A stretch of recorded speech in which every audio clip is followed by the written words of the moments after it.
Okay, so I will go back a few steps since I know some ideas concerning horizons need more explaining. I already started discussing the horizon in episodes 5 and 6, and I think I did a lot of disservice to the points that I wanted to share, and certainly made some false assumptions.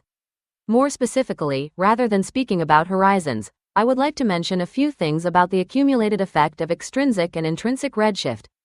As I mentioned, the extrinsic redshift is the one caused by an increase in the size of the coordinates, while the intrinsic redshift is one arising from the inner workings of the curvature, which causes a phenomenon comparable to tired light.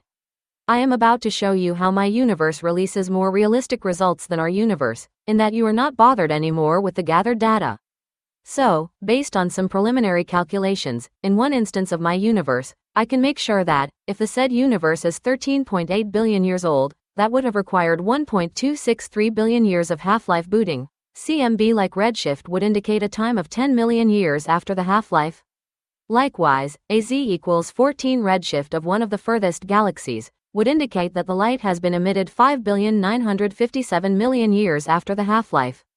This is all assuming that ages are all calculated after the half-life, meaning that even the current age is an offset, and does not reach to the point where the universe's scale was 0. This is because my scaling function's special milestones are t equals minus the half-life and t equals 0, while the milestones related to the behavior of the tired light process are offset by a half-life from the previously mentioned ones. So, at this point in the progress of my study, I really would like to drop all that I said about the curvilinear function. That is just me getting hypnotized by the beauty of my work, and feeling prompted to look for more. Without any transition, and as I wrap up for the next episode, which will be the final one of this series, I couldn't end without considering the Klein-Gordon field equation and present its form as an argument for the astonishing beauty of my universe. Or rather, I want to leave you in this episode with the formula for the D'Alembert operator, which carries so much more order and structure in my eyes than what we're used to with other metrics. As you can see, the D'Alembert operator makes use of the partial second derivatives and multiplies them with the metric, in a beautiful way, and has first-order partial derivatives that carry a metric multiplication factor as well as a factor that only depends on the variable you are taking the derivative against.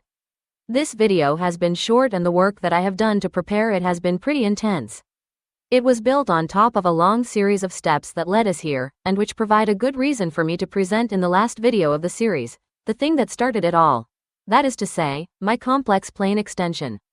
As per the programming of the videos, the last episode of the series where I present the complex plane extension that led me here won't be written nor edited before you have already watched some episodes of the playlist and I have been made aware of your interest in it. It doesn't take much effort to get me to work, a few likes and shares will do. I hope you will excuse my need for a tiny bit of validation.